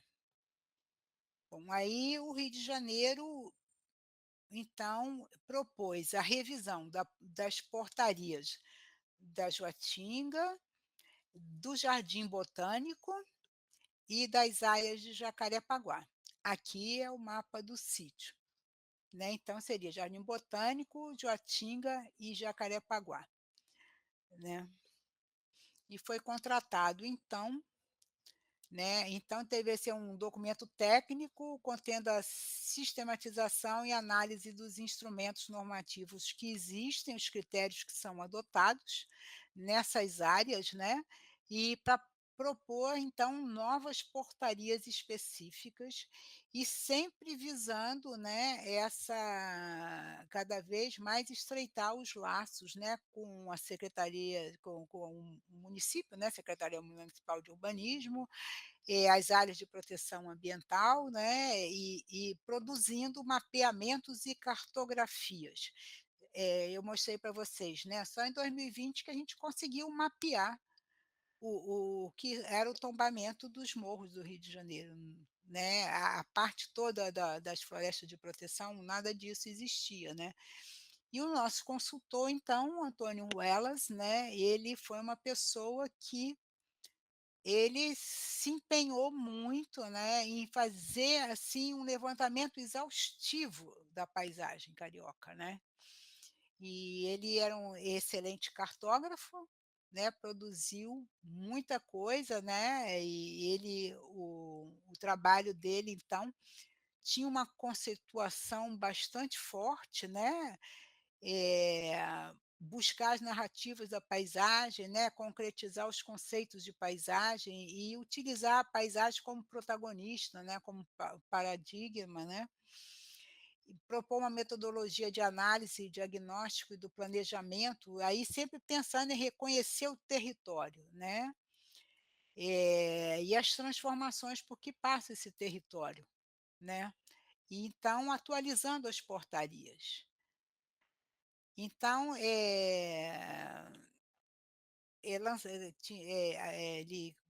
ele pensava assim, organizar, buscar uma organização necessária para incluir a participação pública, institucional, acadêmica e técnica.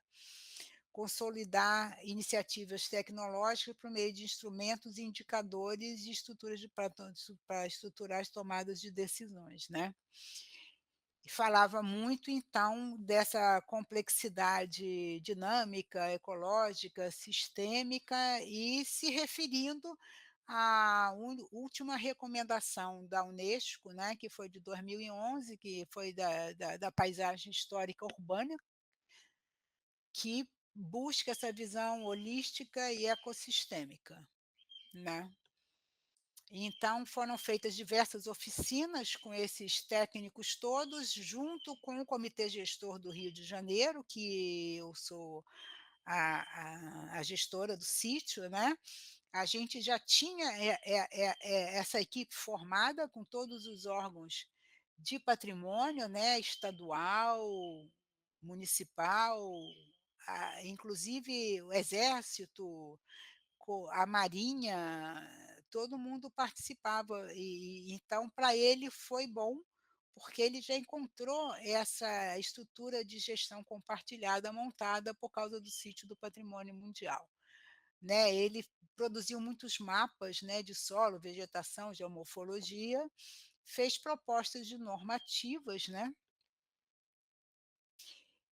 Bom, aí, ele buscava isso que ele falava nos morfotipos naturais e nos morfotipos culturais, e ele fez propostas, mas propostas de portarias muito extensas, que muito difíceis de serem utilizadas, e houve muito questionamento com relação ao que ele realmente chamava de morfotipo, né, se não eram componentes da paisagem, e não morfotipos.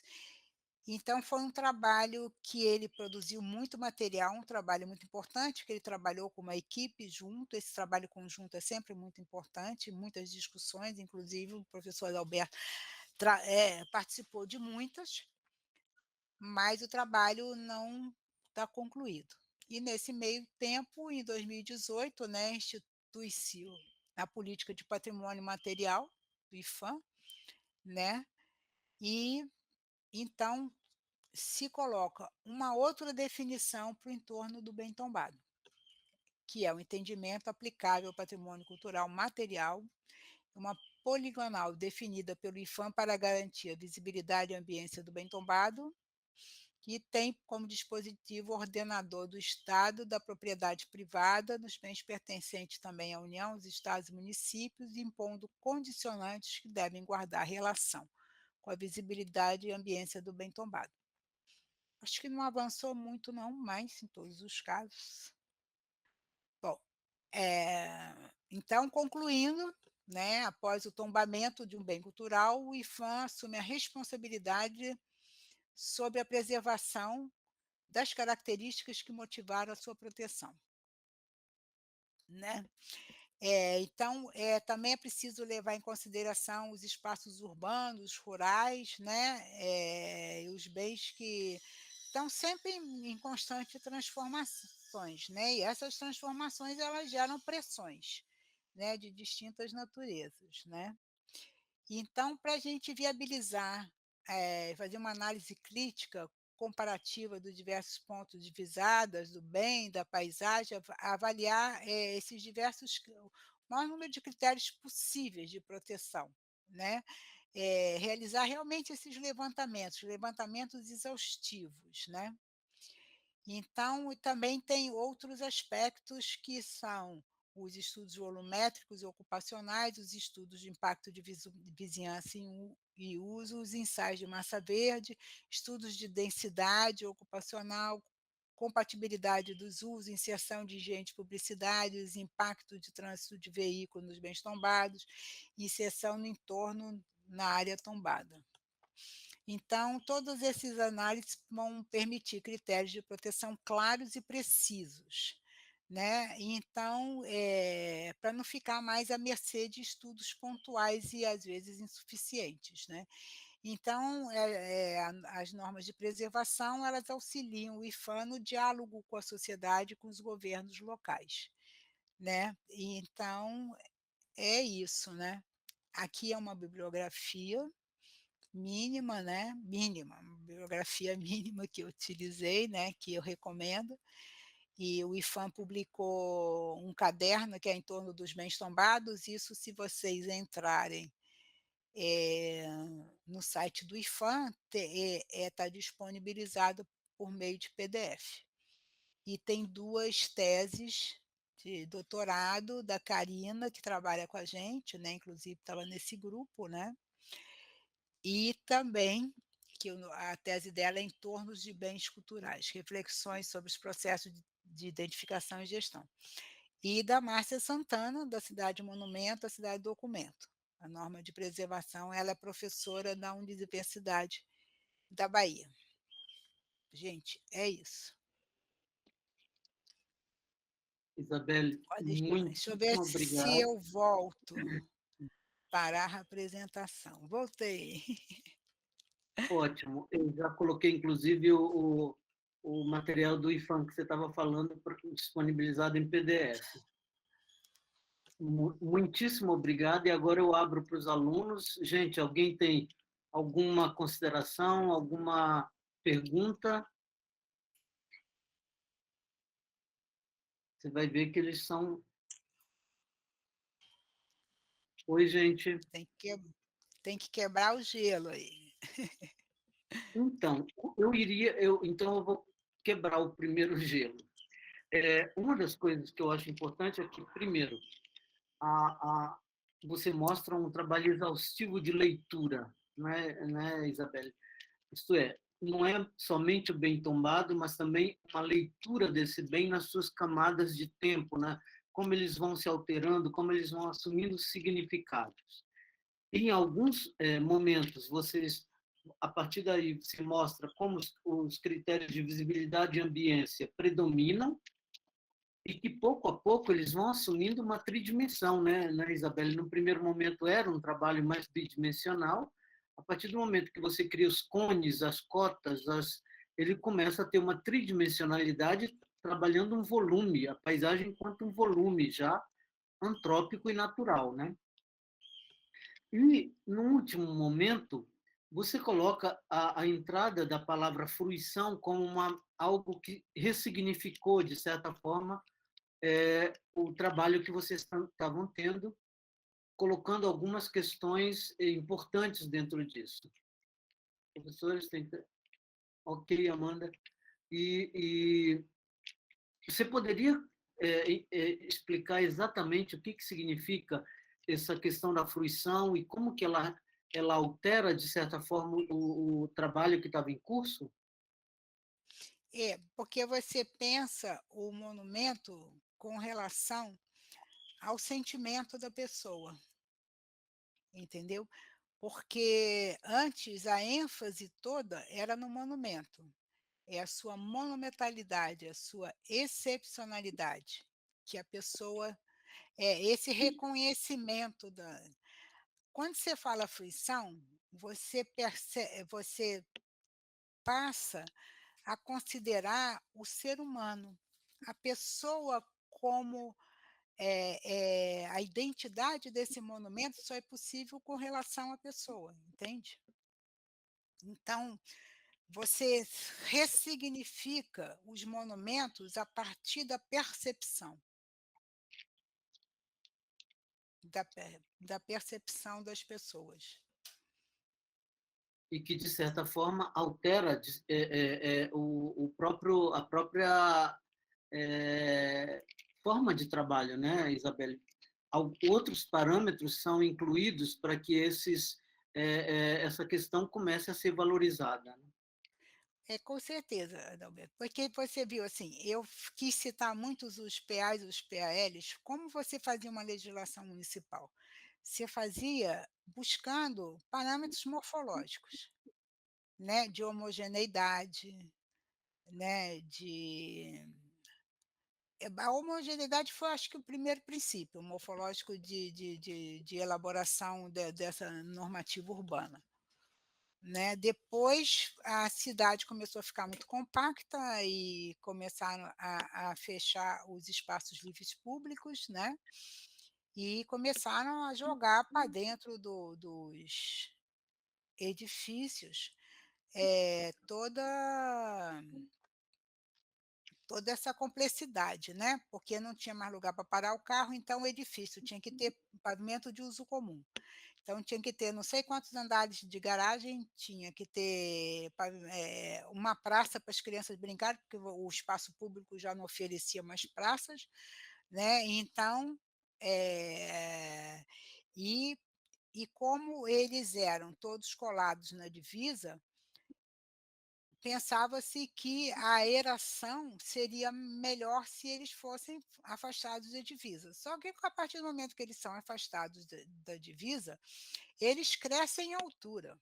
Na hora que eles crescem em altura, e que também eles incorporam as funções do espaço público que não existiam mais, que era o lazer, e que é o estacionamento, passa para dentro da estrutura do prédio, e os arranha-céus começam a fazer parte, dentro de uma cidade como o Rio de Janeiro, que você andava em Botafogo, você viu o Cristo Redentor, você andava no Jardim Botânico, você viu o Cristo Redentor.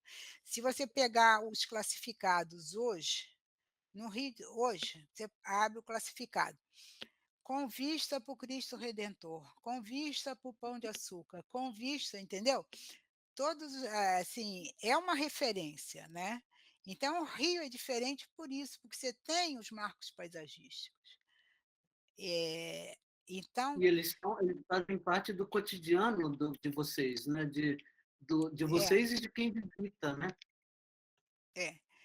Mas aí então, assim, vamos supor, eh, o monumento, ele passou não só a ser encarado pela sua tipologia, né, pelo seu valor artístico, tipológico, né, e sim porque ele pode proporcionar.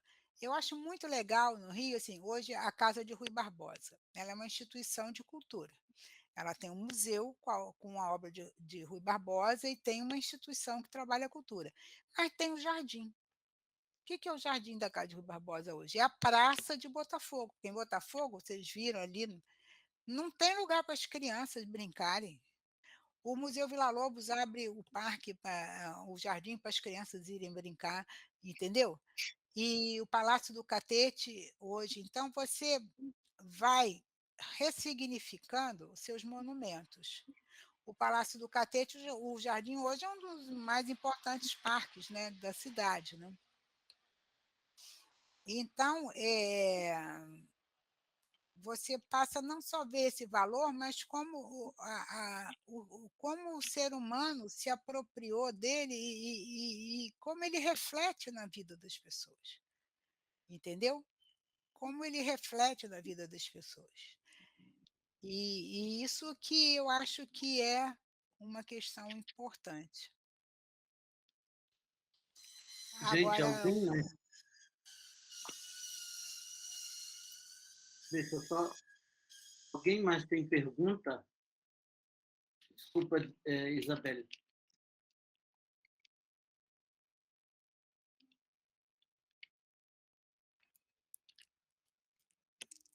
Olá, pessoal. eu acho que foi muito compacto, né? Na realidade, é que eles estão retomando agora acho que não temos, mas temos que sair, que temos aulas às 16 horas. Gente, então, obrigado. Semana que vem nós teremos atendimento e eu colocarei no Classroom as diretrizes para o atendimento. Isabelle, eu agradeço enormemente a tua participação, a beleza com que você apresentou e nos fez apaixonar mais pelo Rio de Janeiro. E saibam que os alunos, esses alunos, eles teriam excursão para o Rio de Janeiro, porque cada ano do curso tem uma excursão pensada para alguma cidade. No caso deles, seria o Rio de Janeiro. Então, com a pandemia, essas excursões não estão acontecendo, mas certamente voltar ao Rio de Janeiro a partir da tua aula já é muito diferente em função de tudo que você explicou. Logo, muitíssimo obrigado.